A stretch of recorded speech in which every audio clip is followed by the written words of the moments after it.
it gave me the absolute, it's just feeling of power to go, actually, do you know what? I can do this. I can build a thing. I can do it. And that was incredibly empowering. And I think empowering people everywhere to be able to do that. Today I'm speaking with Nigel Godfrey. When I discovered Bubble and Nocode in 2018, I had no idea what I was doing. I'd often visit Bubble's forums looking for answers to whatever problems I was having, and very often the person who had the right answer was Nigel. He's been championing Nocode for longer than most, and it truly was a pleasure to speak with him. If you're enjoying these conversations, make sure to like this video and to subscribe to the channel.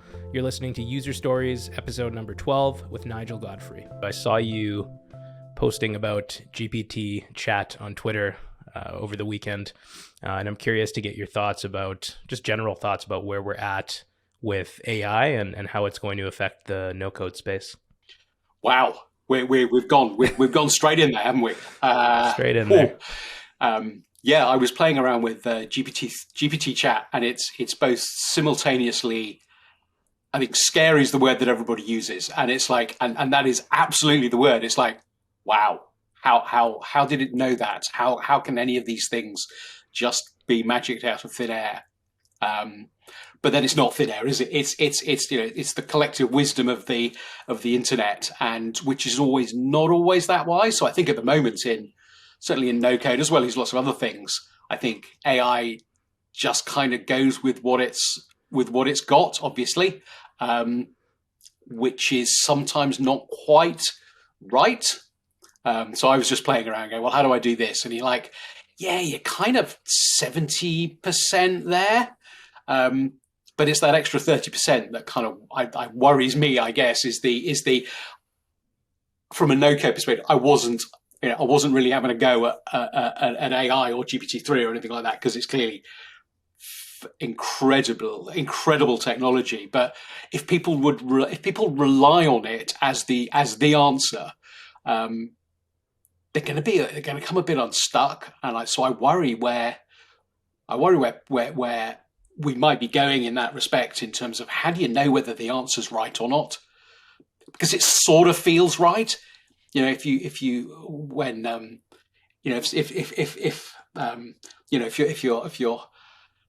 your grandfather tells you something, and he's old and wise person, and you kind of go, that's got to be true, because you must know everything, and certainly my grandfather was usually pulling my leg, but I'd always believe him because you've got that kind of weight of authority, and I think it's that weight of authority. That's a bit heavy for a start, isn't it? So yeah, I think I worry about that. I worry about the assumed authority of some of this stuff. It's so cleverly almost right, but then you kind of go, I see where you're going, but what you need to do is, and it's that extra 30%. I think in terms of no code, I mean, where do we all want to get to? We all want to get to where I can just sit here and we could all just sit in front of our computers and go, I want a box, and then I want a button underneath it that says this, and then when this happens, that idea of to be able to talk to something, or even write it down, about what it is that you want, and it'll just go away and create something. That would be, I think that'll, without a doubt, that'll happen, I think. But yeah, it's, in which case, I think that kind of, it's that 30% thing. If we go back to 70-30, if it did 70% just by you kind of talking to it, or you just typing in some natural language and going, right, okay, what I want is a landing page, I want this, and this, and this, and it just kind of goes away and does most of it for you, that would be really useful.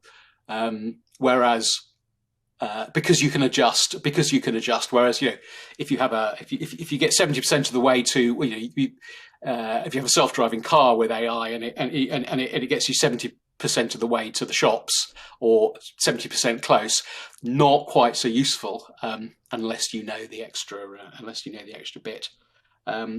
Right. So yeah, I mean, I think that's the obvious one. I think that's the real obvious. Wouldn't it be great? You know, I'm you know I'm in my mid to late 50s. So the idea of code being able to self-generating code and fourth generation languages and all that kind of thing has been around since since I started coding in 1980s. Um, uh, but I think that will be. I think that's too obvious. I'm interested in where AI will help in some of in you know. I I think directly telling something, voice or text, how to build your bubble app. How how feasible is that? Not sure. How useful is it? Again, maybe a bit useful, but the stuff in the background that you could really utilize some of these things for helping you out with the with text or with like design with helping you with design and saying, you do realize that on this page, when you've done this before, you did this, maybe you should do that. So as like a really clever helper, somebody sat on your shoulder, I see AI as being a really clever helper um, within no code and just kind of reminding you of things and almost be being trained by you in the way that you use the tools um, would be, I think it'd be really, I'd like that because a lot of what I do is I forget what it was that I was supposed to do from one page to the other. Yeah. Yeah, it's okay, there's so many good things there. First on the concerns about one source of truth and trusting this whatever this voice is that's speaking back to us. Yeah, I share that concern too. And it's, there have been a few things that have come out this year that have been really groundbreaking. Like I think the Dolly model that Ah, produces images that blew my mind. But this one blew me away in a way that I was just shocked. Like my jaw hit the floor. I've never seen a piece of technology like this.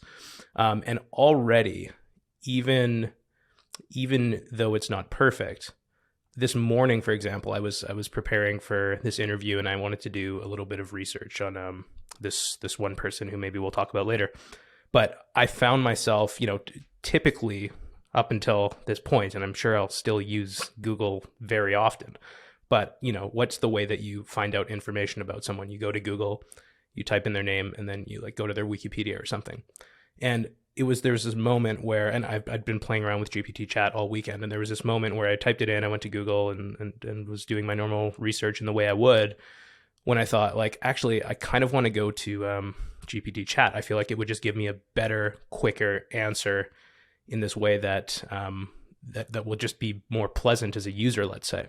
And I did end up going to GPT chat, and it was a more pleasant experience. So I'm really curious to see, number one, I guess, like how it affects the way that we interface with search, and then to your point about the information that we're getting back and how do you trust that information and know that it's true. I think that's a really interesting point. I saw another tweet on the weekend. It was kind of this like throwaway comment where this guy was like, my wife is playing with GPT chat and says that it's a better listener than I am.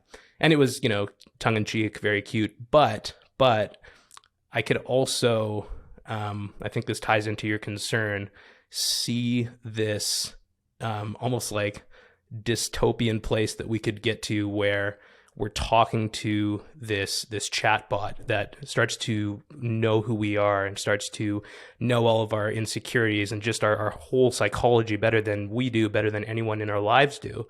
And then at that point, it's like, how does that model play into our insecurities?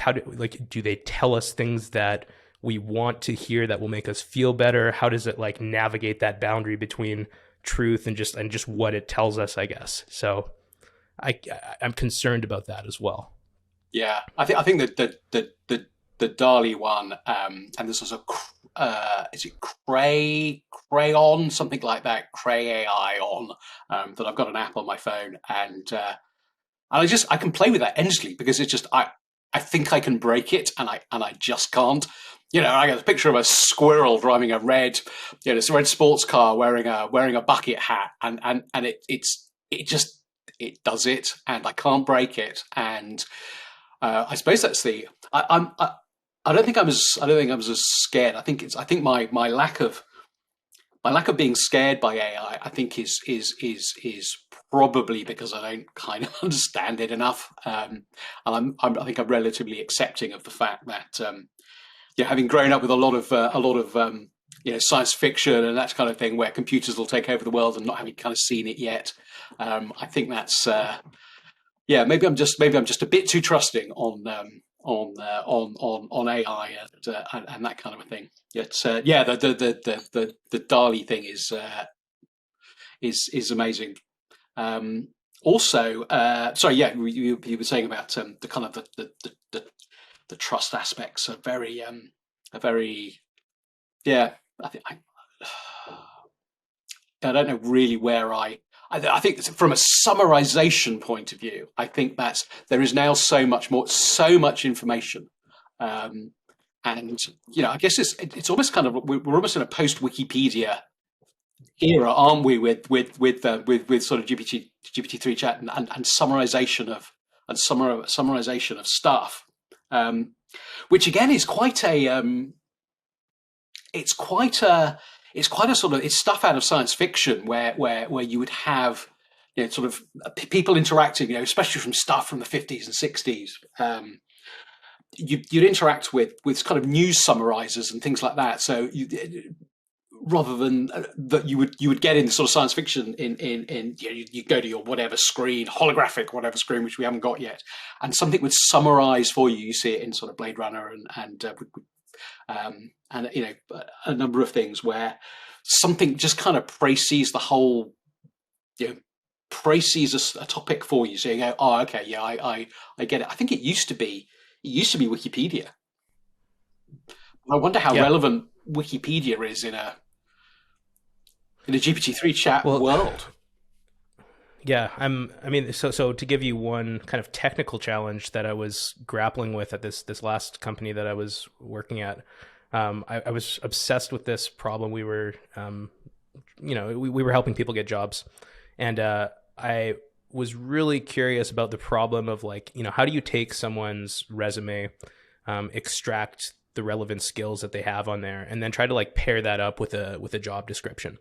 And I was so obsessed with it that I started thinking about like, well, okay, you need like some machine learning model and natural language processing that's going to extract text and try to parse out the relevant skills and all of this. And I started learning a little bit of that stuff, but it's just such a massive world that, anyways, I came back to this yesterday when I was playing around with GPT chat, and I went and I just took a random job description from Indeed and posted it or pasted it into this GPT chat and said like, if I were applying to this job, what relevant skills would I want to highlight on my resume? It gives me back like a perfect summary that looks at the job description, pulls out what the job is, says like, well, they talk about this in the description, so you would want to highlight this and explain why you have the relevant skills in this particular area. And then I was like, okay, take that last answer that you gave me, format it in JSON. Here are the keys that I want. I got it to add a relevancy score. So like to give a best estimate about how relevant a skill is to that particular job description. And whether it was, and to label it, whether it was like a hard skill or a soft skill. And it did it perfectly. I was like, holy crap. This is like, I could have spent the rest of my life working on this problem, probably. And I know that there are some APIs that exist that have like solved that particular problem that are charging people like, hundreds of thousands of dollars a year to use. Yes.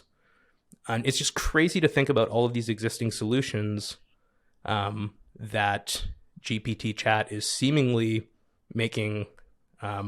I don't know what the word I'm looking for is, but you don't really need them anymore. Yeah, I mean that's two people on $50,000 a year. I mean, that's you think, oh, 100,000, that's a lot of money, but when you think, well, that's kind of two people on a pretty good salary. to save a headcount of two is doing something, is or at least, as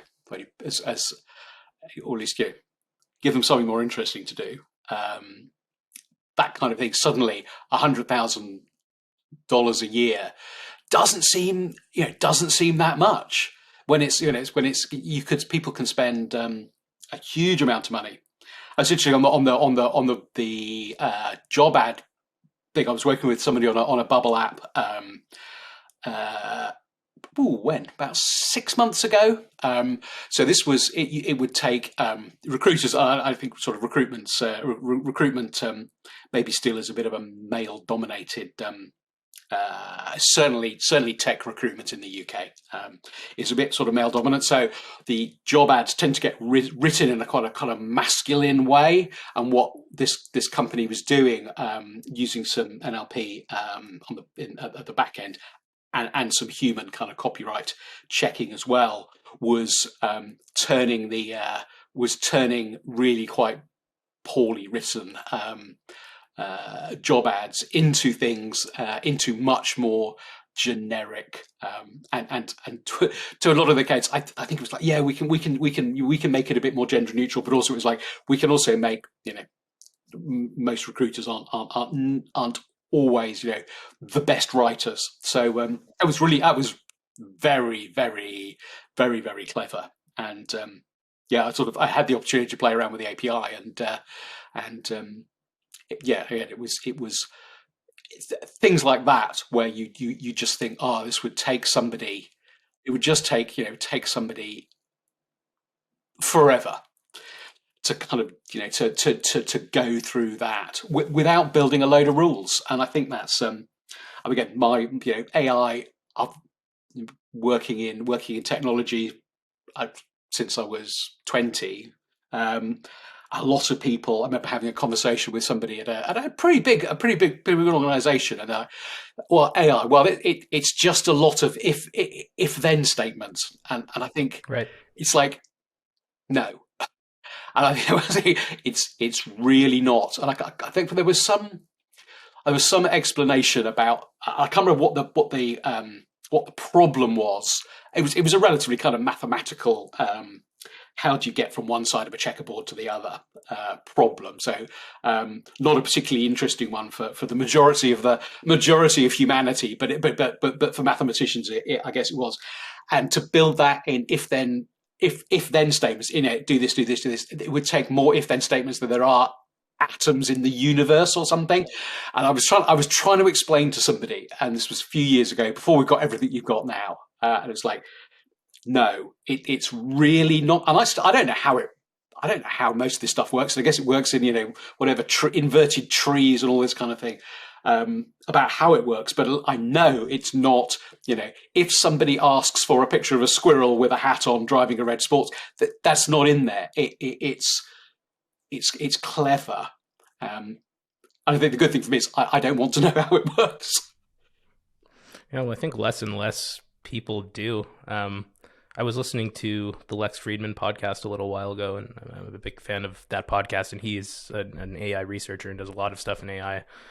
And I think he was telling the story of when he had that realization himself, the way he was explaining. And I think it was when AlphaGo beat that one Korean player who's like the best player in the world at Go.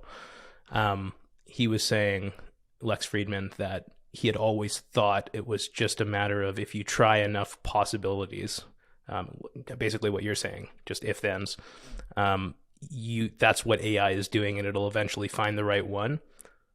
But with Go, there's so many possibilities, and with all of this stuff that we're talking about now, that it's just not the case. Something else is going on. I could talk about this stuff for days, but there's more that I want to talk about. And also, if my girlfriend's sleeping in the other room, and if she wakes up and hears me talking about AI again, she'll be I'll get in trouble. Yeah, I know. And it's just it feels just as kind of it feels at the moment like it's just. I mean, AI's been around it's been around forever, and but now it feels like really real, and it's at the top of almost everybody I talk to now. Is in this sort of tech space. uh, it's it's all about AI and what we can use it for, and even in no code. I mean, suddenly we're all into, well, how can we use this, which is amazing. And I tend to bore people with AI as well, particularly if they go, oh yeah, but what's he doing? It's like, yeah, but look, here's a thing, here's look what it can do, and they all go, oh wow. No, but I agree with you. It feels to me to like this is the first time where it's really, really getting very good and quickly. Um, and it feels like everything's accelerating like crazy now. So I'm really anxious, curious, all of those things to see where it goes, and excited too as someone who can hopefully utilize these APIs and have fun with this new technology. Let's talk about Bubble though. So you've been around the space for a long time, and I saw a tweet that you made in, I think it was in 2021, in which you mentioned that you almost fell out of love with Bubble.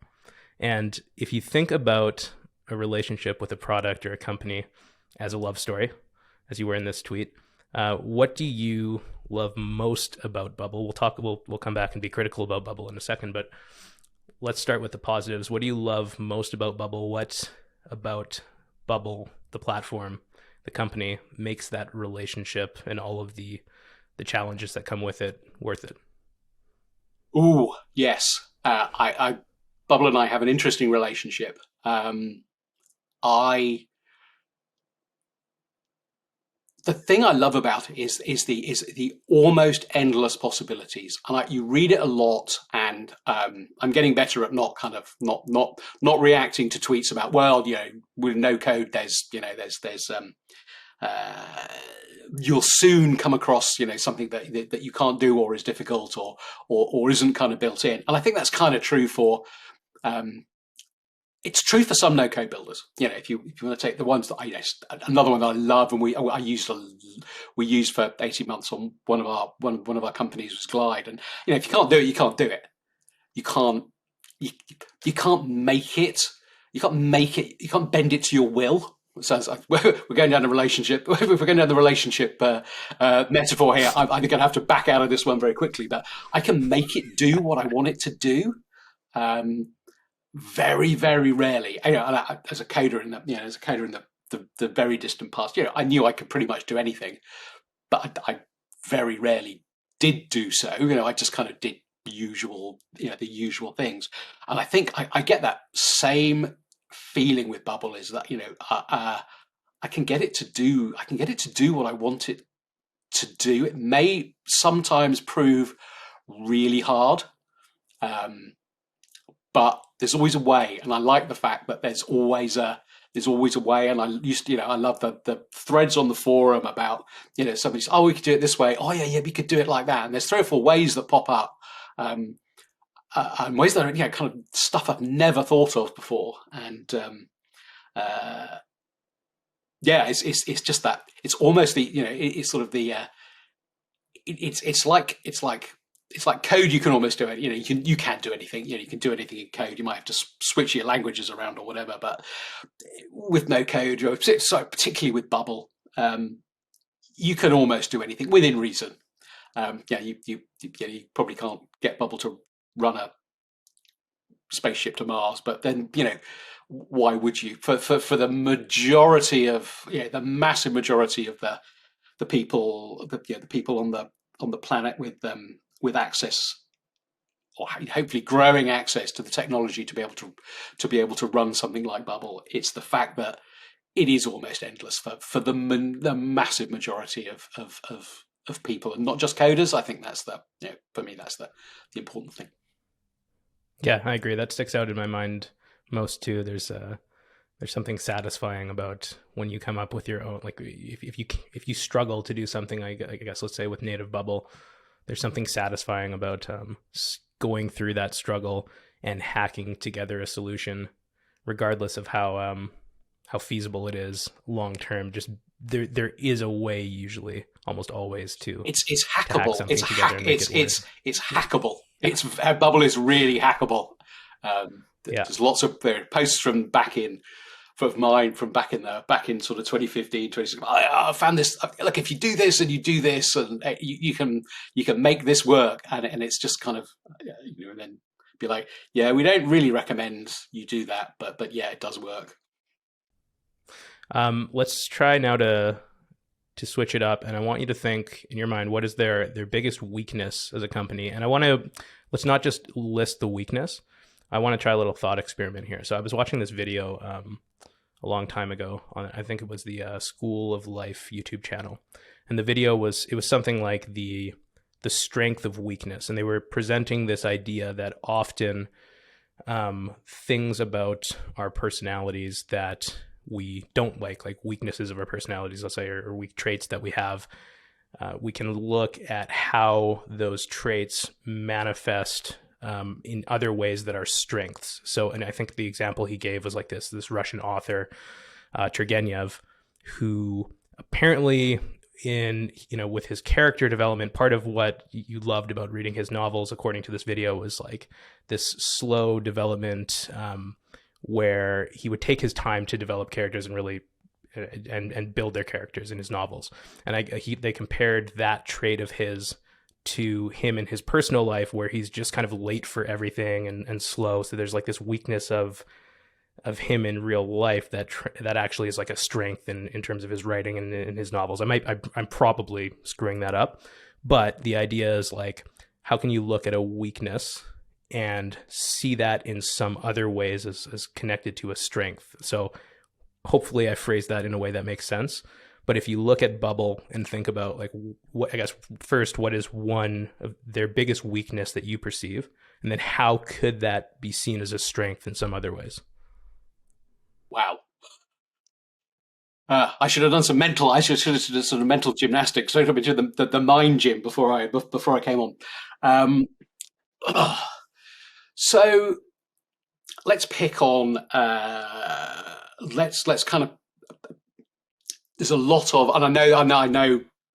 Bubble have recently taken on a community director, community manager, which can only be a good thing. And a number of the people that they're taking on have really direct Bubble experience rather than building it themselves.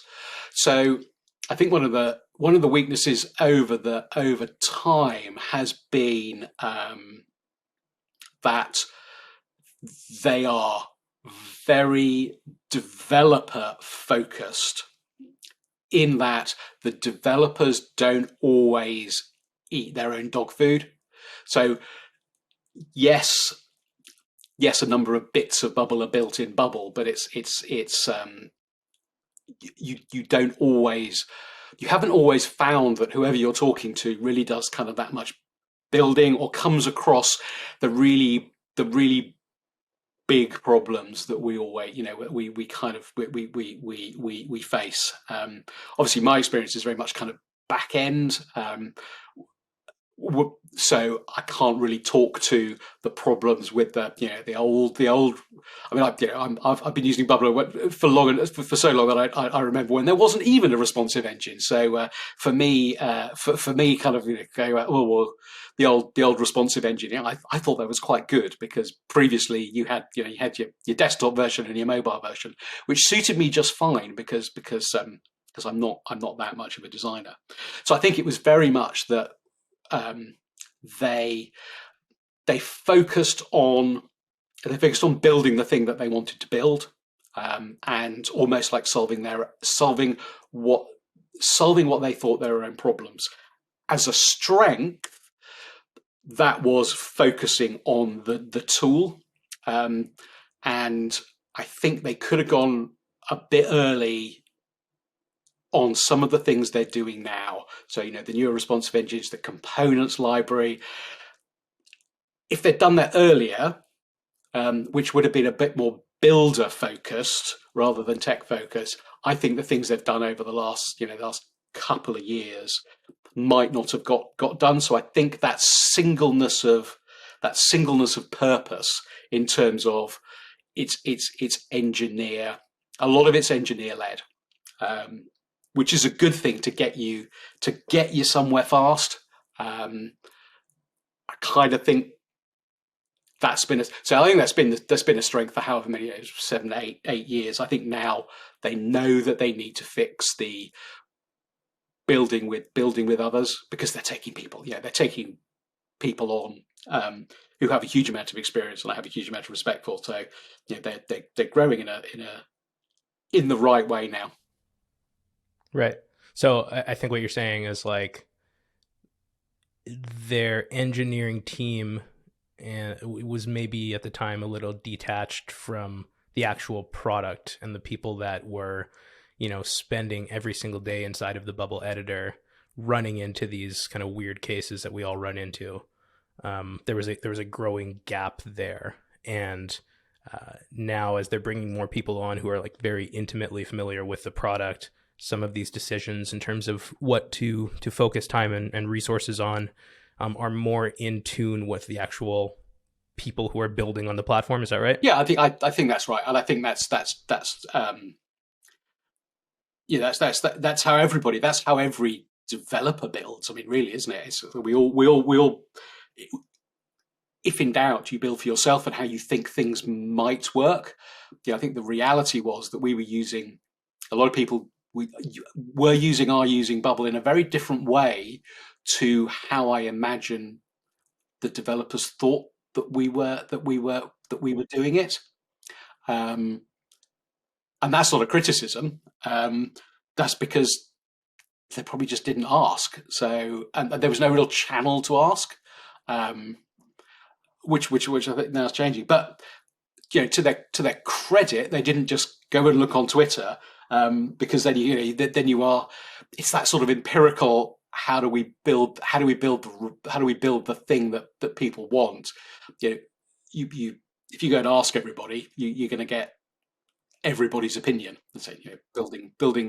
If they rebuilt Bubble by Bubble Twitter, then we'd have a very different product. No, no kidding. Let's talk about Twitter. It was one of the things that I wanted to mention. I'm new to the Twitter space, the Twitter Nocode space, and Twitter in general, really. I've been more of a lurker over the last few months, and now I'm just starting to post a little bit more. And it's an interesting space. It was interesting for me because, you know, I assumed that there were people on Twitter who were talking about Bubble and no code, but until you get into it, it's just like you don't realize that all of these people exist and that they're so passionate about this space and are there every single day talking about no code. And you're one of those people. You spend a lot of time on Twitter. So I'm curious to know from your perspective, how do you think about the relationship between like Twitter and your career, where you're at right now? I mean, for me, Twitter it's just kind of finding my tribe in no code really early on. I mean, it was just I there was really nowhere to go and ask about stuff, or find out about what you would what was going on in the space. I mean, the Bubble forum. It's different these days, but it's still a great place, and that was a good place to kind of chat, but also it wasn't an informal place. And I discovered no code Twitter in. I think I probably posted when my first tweet with the hashtag on it. But in those days, hashtag no code was uh, oh, my brain's gone. I think it was either Pearl Jam or Nine Inch Nails. It might have been a Pearl Jam album. So it was, yes, I think it's a Pearl Jam album. So it was all I was just fighting against. Yeah, Pearl Jam, Pearl Jam, Pearl Jam, Pearl Jam. And now, I feel bad for the poor for the poor Pearl Jam. I'm also a fan. I have been a fan of Pearl Jam, but yeah. So they're hashtag no code. If you want to talk about that album, it's gone.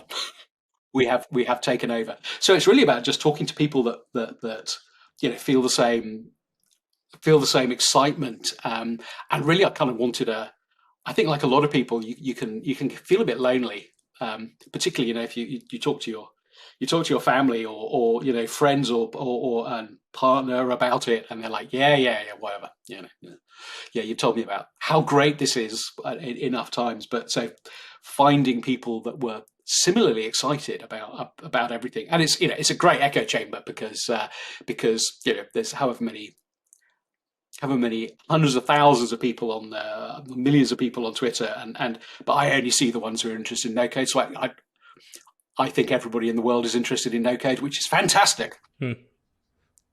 Yeah, no kidding, no kidding. Has it changed the way that so one thing I've noticed, and I wanted to get into this a little bit later, but this feels like a good time to talk about it. But one thing I've noticed is the certain philosophies that exist within the no code movement too. One of which seems to be picking up a lot of steam these days, is this build in public idea, which is very much like a philosophy of sharing your work first and foremost. But I also think it relates to this startup advice that I had heard before, which is just like build quickly, iterate, get feedback, and iterate more. That's a very specific example and maybe the most obvious one, but have there been any other philosophies or things that you've picked up from the no code folks on Twitter that have impacted the way that you think about development?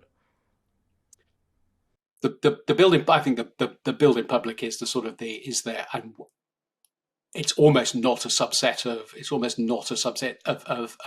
no code. I think it's sort of it's an almost overlapping community where you can pretty much there seems to be a really good fit. I don't always agree with building public. I think sometimes it can be a bit performative. I think it's. Can you tell me more about that? Like what in particular do you disagree with? I think sometimes it can be. I realize I'm never under opinionated. So I think building public. I get at the high level. I totally get what people are trying to do with that, and I wholeheartedly agree as part of an iterative getting feedback as soon as possible. But a lot of the time, the people on Twitter that you're building in front of aren't your audience. So I think it's a little bit like, oh, here am I doing all of the things right. It's a little bit like small a agile. It's like, oh yeah, I'm doing things in an agile way, but really, kind of you just I'd say I've worked with lots of large financial institutions in the UK and abroad, and everyone is like, yeah, we're agile. It's like you're just not. You're pretending. You're doing a really good job at as much as you can, but this kind of idea that you've got this nimble, agile organization that's lean and all those things, it's none of those things. We should not detract from the fact that a bank or an insurance company is trying to do the right thing, but often they're trying to be seen to do the right thing rather than doing the right thing. So I think if you are building in front of your audience as you go, it's only a good thing. I think if you're just on Twitter building something for completely different people who are not on Twitter, I think you're not really building it in front of them. Yeah, another so that's a great point.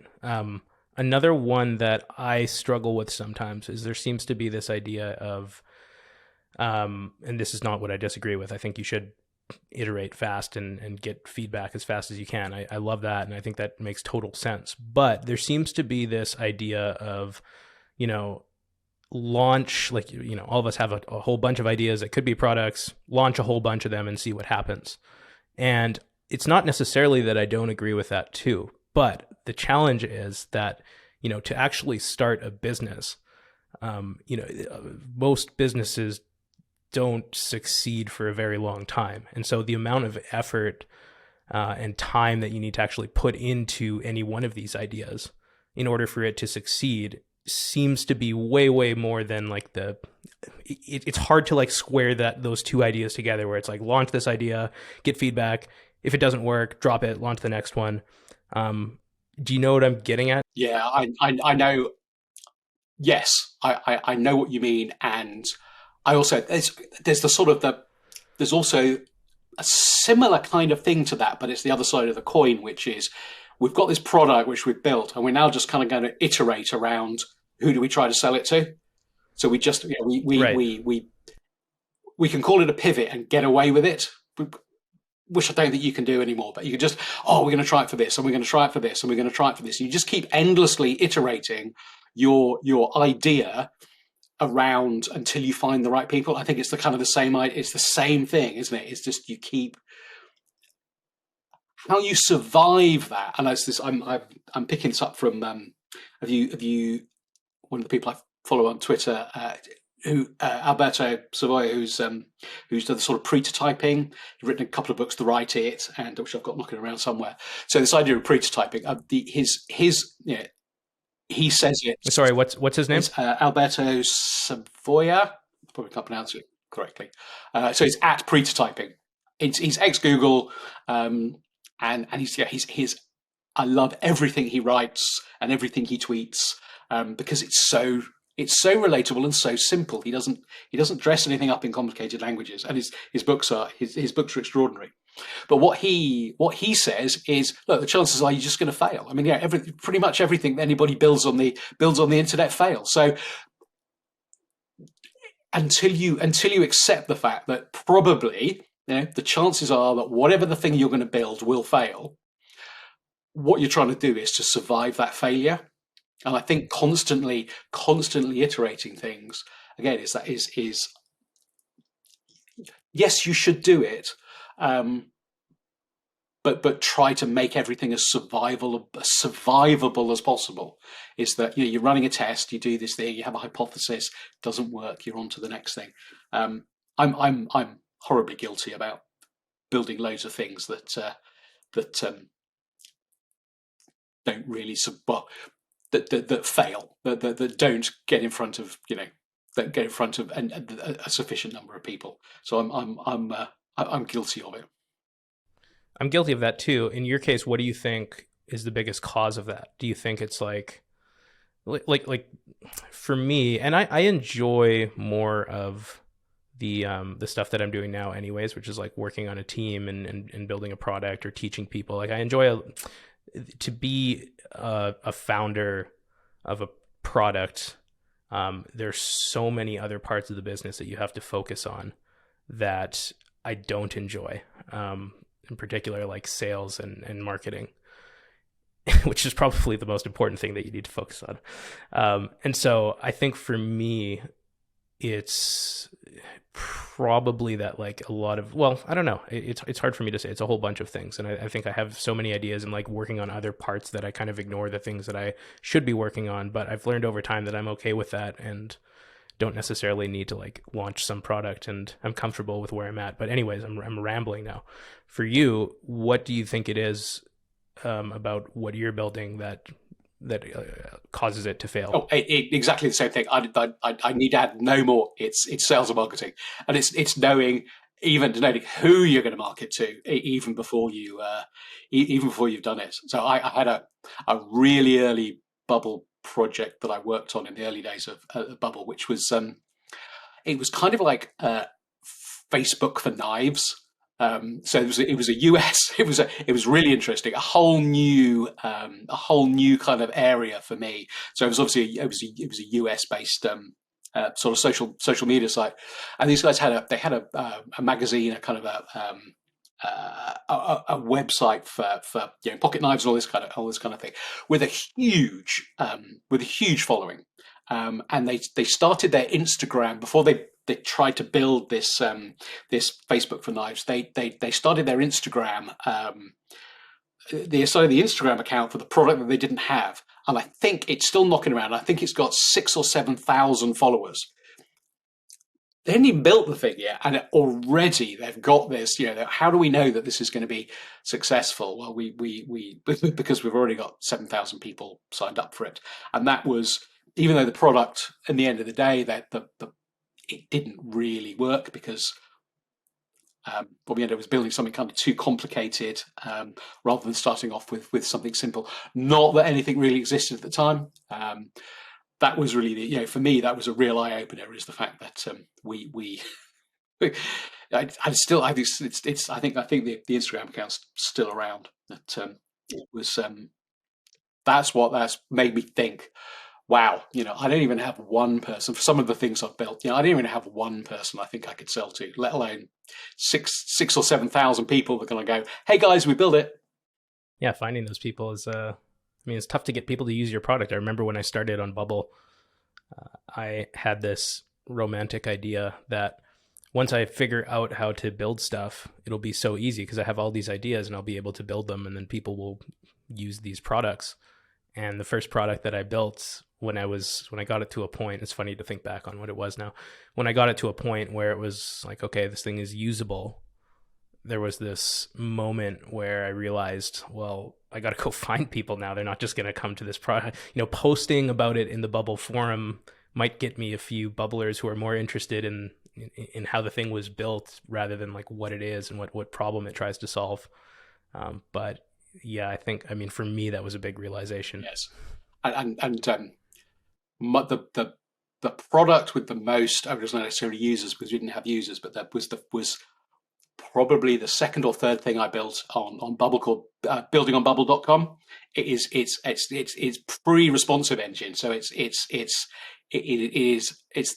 hideous, but that's been around for I don't know however many years, and I haven't updated it for a long time. So it was sort of how to do things in Bubble with links to the editor and all that kind of thing.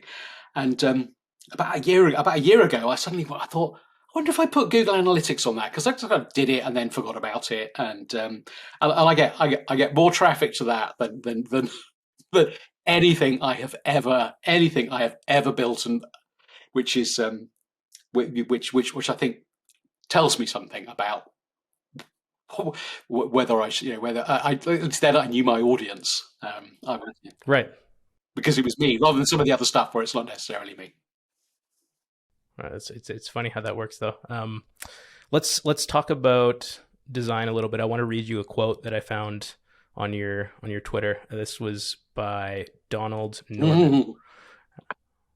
Okay, so I want to talk about him a little bit because I never known him, but I did a little bit of research before this using GPT chat. That's who I was talking about earlier. So anyways, the quote is, "Usability is always secondary. It's never the most important thing about an experience. I will accept poor usability if I get what I need, if the total experience is great. I will reject perfect usability if I am not rewarded with a useful, engaging experience." So before we get into the quote, you reacted there to Donald Norman. Could you tell me who he was and why he was important to you?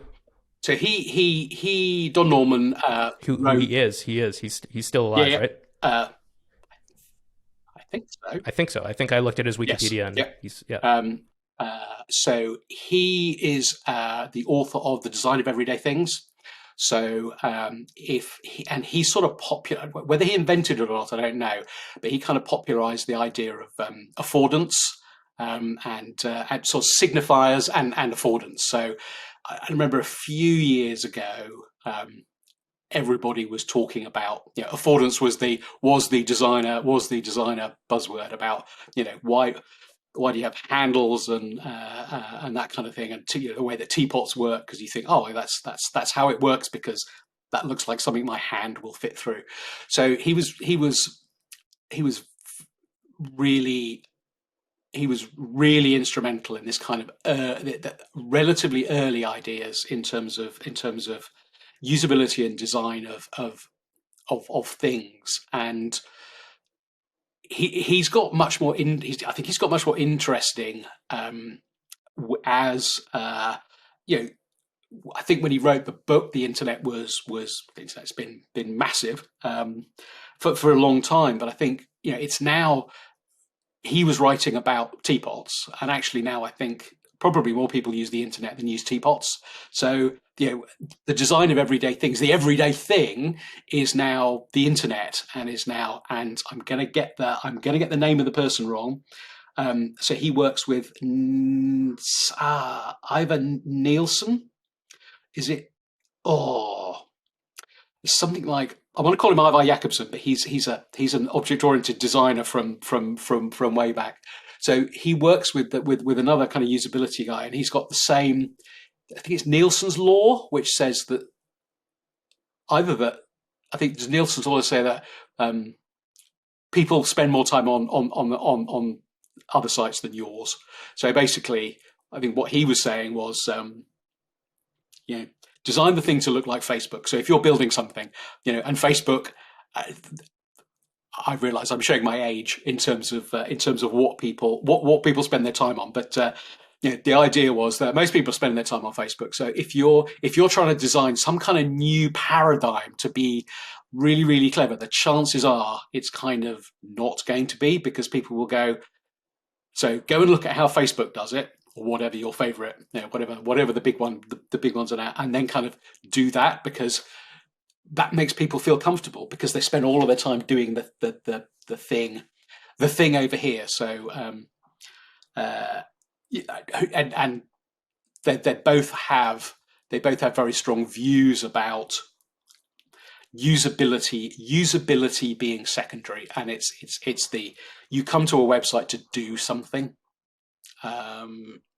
to do a job, and if you can't do the job, it can look as pretty. And I realised that I realised I'm probably quite at odds with a previous guest on your podcast, because I think Greg and I probably come at this from from two different ends of the spectrum. So I'm kind of he's amazing, and I love, and everything he does is beautiful. But I come at it from a slightly different view. Is that I want to solve problems Sure. first and foremost. Let me try to lay out that spectrum, because he came to mind too, and thinking about this quote and you coming on to the show and him being on the, I think you're right. I think you guys probably, but I want to dive into this a little bit more. So if I had to put it on a spectrum, there's one side that maybe Gregory John is on, where UI UX design, how good your app looks, how enjoyable it is to a user in terms of just how they feel using it. He's on one end where design is of utmost importance. And if I had to put you on, I would probably place you on the other end of the spectrum. Absolutely. Where it is, you are less concerned about the design, let's say, about how good it looks, and more does it work? Does it solve the problem that I'm trying to solve? Is that Yes. right? So if you had to steel man his position, what would it be? Well, Steel man, like if you had to give the strongest possible argument for his position, his side of the spectrum, how would you do that? he's right. I mean, he's absolutely right. And if you are not unique, if you're not unique in the world, there are other people doing the same thing, and it's a really good thing. If you're like, I've got this idea that nobody's ever come up with, that there's a 0.01% chance that you've come up with this thing that's absolutely like no one's ever thought of before. Chances are you're wrong. So if there's a few other people doing the same thing, but maybe in different ways, that's a good thing, because you're not the only, you're not the only person who thinks, there might be a problem to solve here. I don't think you're saying that either, though. That I don't think you're arguing. I guess what I'm saying is that you should go out and be like that one innovator No, not at that's all. trying something totally different. No. Yeah. I think that's I'm. You should trying to do things differently. So Clay Christensen, who try to disrupt, try to find underserved, overserved areas, and muscle in from the top or the bottom is good. But he's definitely not alive anymore, which is sad. It's again, Clay Christensen said, I love everything he's done, and I read what he I read he's written. So yeah, so you're not the only, if you're not the only person out there, and somebody else's site, whether it's written in code or no code or whatever, looks really good, you will probably, and if your thing doesn't look good, or at least your landing page or whatever doesn't look absolutely beautiful, and theirs does, you will miss out. So I think we we may come at things from different ends of the spectrum, but I think we're after the same thing, which is, build something that overall is a great experience, and you need multiple things in there. But I have a I can't remember who. I keep trying to find it. I certainly didn't invent it myself. I very rarely invent. I just kind of pinch.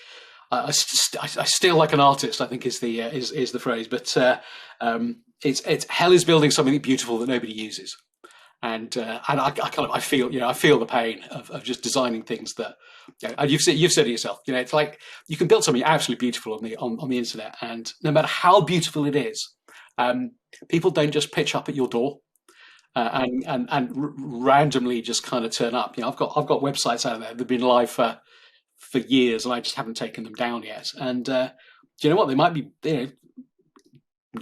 Nobody knows about it. Nobody comes. Nobody turns up, and that's a bit sad. Yeah, for sure. It's interesting though, because as I was thinking about these two ends of the spectrum, like in my mind, they converge quite a bit. And I think you were touching on this when you said that, like you and Gregory, despite maybe approaching it from different angles, are ultimately interested in the same thing. The example that comes to mind for me is Google. So I mean, if you think of Google, they, when they came out, were solving just, and are still solving, this horribly difficult problem that no one else was solving, and they solved it better than anyone has, organizing the information on the internet, right? Now, at the same time, they've had the exact same homepage for however long they've been around. It's just stupidly simple search bar. And I imagine, the pressure on them, maybe there was, maybe there wasn't, but the pressure that might have existed for them to clog up that homepage with other ads or whatever it was, probably was there. I think what's so nice and refreshing still when you go to Google is that just in terms of design, is that it's stupidly simple, and there's no possible way you as a user could make a mistake. You just type into the search bar whatever it is that you want to see. And so when I think about great UI UX, at least to my mind, the best UI UX is always so simple in that way, where yes, it solves a problem, it gives you what you want as the user, but the same way it is with words. If you can say your point in less words, it's usually a better thing to do, right? So I think they're tied to each other in this very interesting way. Great design and then solving a problem. Yes. I guess to finish up that last point, if you think about Google, had their homepage been a lot more complicated and clogged up with different options, and if you as a user were to land on that page and get potentially confused about what to do, just regardless of how well they're solving search behind the scenes, you don't really know that as a user. You don't care about it, right? You get kind of lost and confused. Yeah, yeah, exactly. And I think it's interesting. I think it's interesting from I think Google's a great example, because they designed one thing fabulously, and they've got a couple of other things that work kind of pretty well, but also then I'm sure you've used the Google Cloud Console, which is just the nastiest thing on earth. And you just think, and that's the, maybe that's just because I'm not a coder, but I would from reading around it, everyone just thinks, and that's just Google's engineers building the thing that they want to build. It's well, this is how hard. Yeah, it's just if I wanted this is how I'd do it. It's that's because you understand the ecosystem perfectly. And there's a number of things that you go into the back end of almost anything, and where people have not built it to be beautiful. It's horrible. Can't find anything, uh, but you know what? I still have to use it because that's how I get what I need. And there aren't, there aren't. Yeah, no, you're very right about Google. I think the really interesting thing is going back in kind of search terms. Sort of, Alta Vista and Ask Jeeves, and these Alta Vista was just uh, web pages hosted on GeoCities.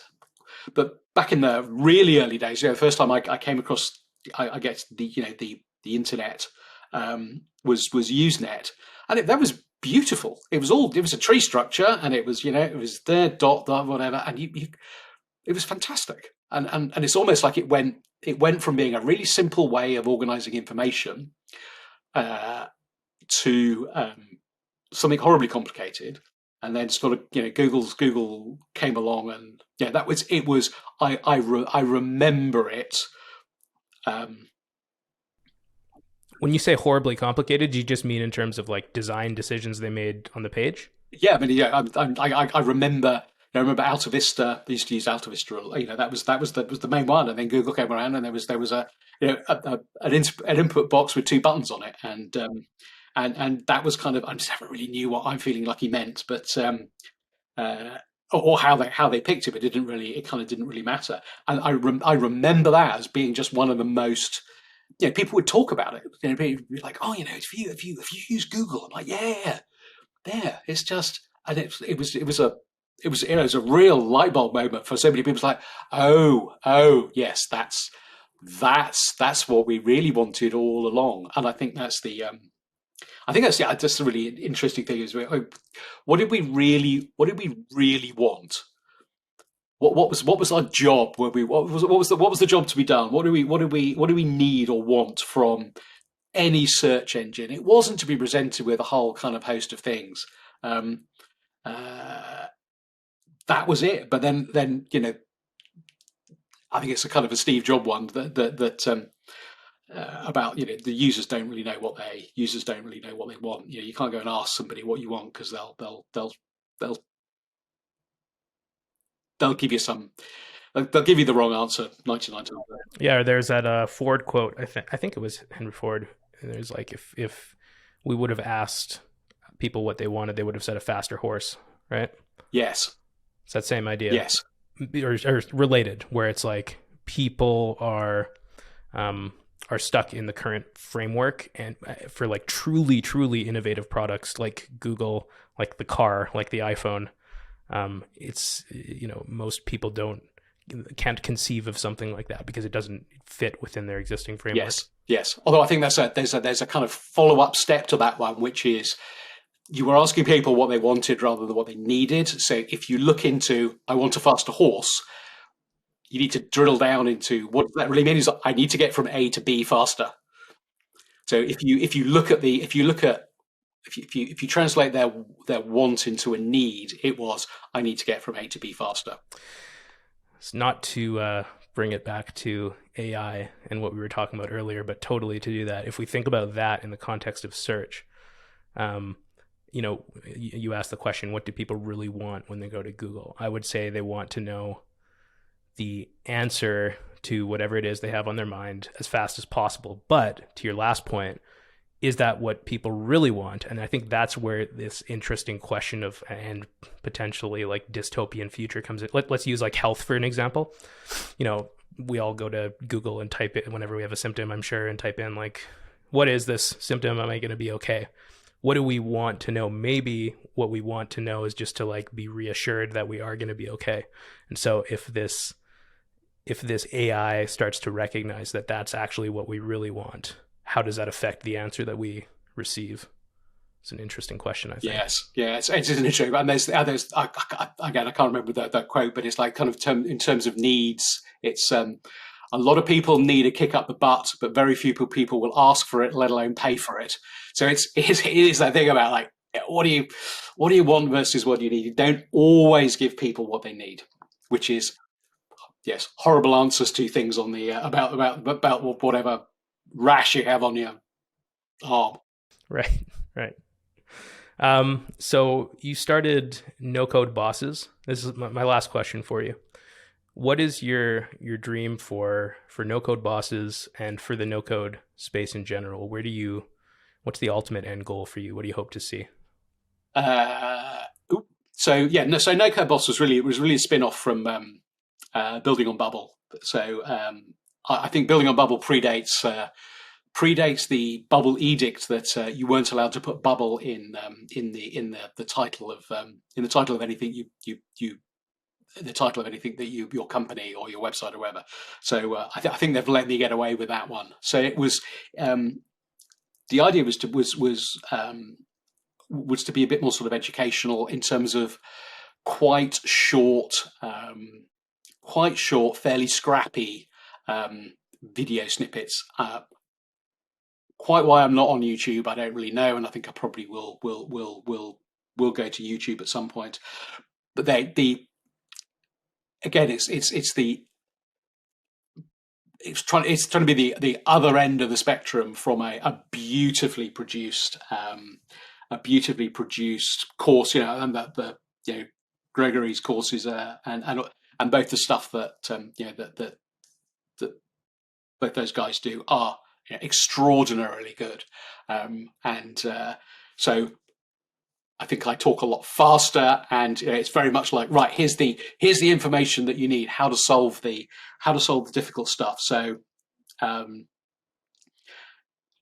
No Code Boss was mostly its bubble, and I thought, oh, I'll be able to do other stuff, but I've got a massive list of videos, which most of which I haven't done yet, on how to do tricky little things, and watch me talk very very fast and very excitedly about whatever it is that I'm doing. So that was the that's where am I going with that? I don't know. I've had quite a difficult sort of personally had a fairly difficult year in 2022. So it's not had the attention. It's not really had the attention that it deserves. So to the first question, I don't know whether it'll survive, um, whether it'll survive as it is, or whether it'll go into something else. Is a question which I have yet to answer.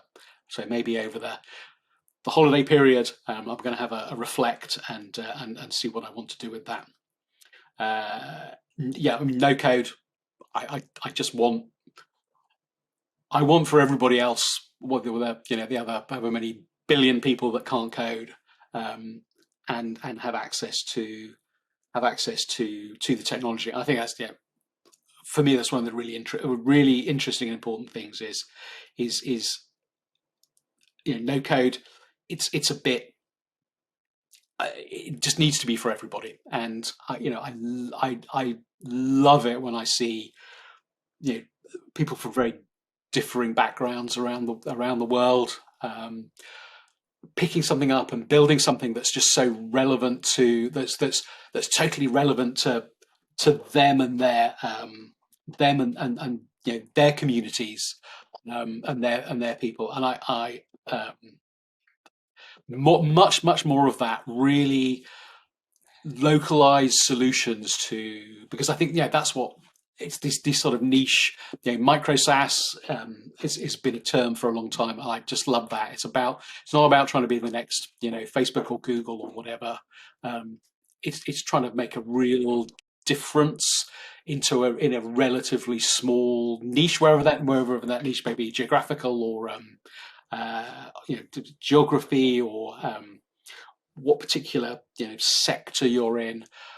So it gave me the absolute it's just feeling of power to go, actually, do you know what, I can do this, even with my extremely poor my extremely poor design skills, and horrible color choices most of the time. I can build a thing. I can do it, and I just that was incredibly empowering. And I think empowering people everywhere to be able to do that. Um, I I I hope that we're able to move out of a bit of a you know how to out of the sort of there seems to be a lot of people I don't want to look out into no code, the no code Twitter and no code space, and see lots of people that look like me, which would be bad for everybody if everybody looked like me. But there are a lot of people. It's quite often I end up talking to people who are, kind of older, older, older white men, and I think that I just hope it grows from just being a um, something that I can you know, do and afford to something that everybody has the ability. So I think cost, I think, is really important, and I think having, um, potentially having, that sort of geographical price differentials, I think is important. Being able to work on technology that doesn't require I've got this huge screen and a PC and everything, and it doesn't require a MacBook or anything or anything like that. So yeah, just to empower the world. That sounds a bit grandiose, but yeah, just if people can feel that same excitement that I did in 2015 when I was just I could bring my it turns out fairly rubbish idea to life, and that's a lovely lovely feeling when you go, that's my thing. I built a thing. Even I can build a thing. It really is, and there's nothing like it, I think, until you do it the first time, regardless of how ugly it is or how many bugs there are. It really is a beautiful feeling, and I hope for the same things. So, Nigel, thank you so much for coming on the show. It was great chatting with you, man. Really Thank you enjoyed so it. much, and it was great. It was really great. It was great to meet you, and also the other amazing people from the bubble thing the other day. It's like, wow, all these people that like I know, and I really hope 2023, 2024. I really hope that we get to have some larger bubble meets, so I can meet people like you and all the other kind of other people, and just see people in real life that I've been Yeah, twittering yeah, about for forever. It'd be amazing. I know. That would be amazing. All right. Well, thanks for watching. Thanks for coming on the show, Nigel, and see you guys in the next episode.